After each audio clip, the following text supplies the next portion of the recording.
የቴዲ አልበም ተለቀቀ። አዳመጥሽ ምን ጠቀመ? ይሄን ይገዛልሃል አልገዛልኝ።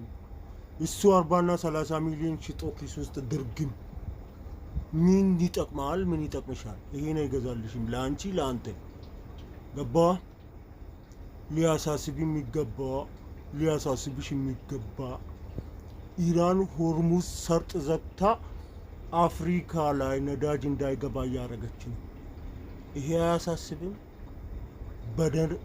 ነዳጅ በመጥፋቱ ገበሬ ምርቱን ለገበያ ላያቀርብ ነው። ይሄ አያሳስብሽም? ይሄ አያሳስብም? አዳመጥክ ዘፈን ምን ጠቀመ? ምን ጠቀመሽ? አንድ ህመምተኛ ታሞ ሆስፒታል እንዳይደርስ በነዳጅ እጥረት ሆስፒታል እንዳይደርስ ሊቸገር ነው። ይሄ አያሳስብም? ቴዲ አልበም ለአንተም ለአንቺም ማንም አይጠቅምሽም። ይሄን አይገዛልሽ። እቺን ዳቦ ገባሽ? አታስመሲ። እሱ ሸጠ ኪስ ውስጥ ድርግም خلاص አለቀ። ኢትዮጵያ ድሮ ከኢትዮጵያ አሰብ ድረስ በፈረስ ነው የሚነገደው። እንደዛ ሊሆን ነው። ይሄ አያሳስብም? ስለ ቴዲ አፍሮ አልበም አሳሰበ። አስመሳይ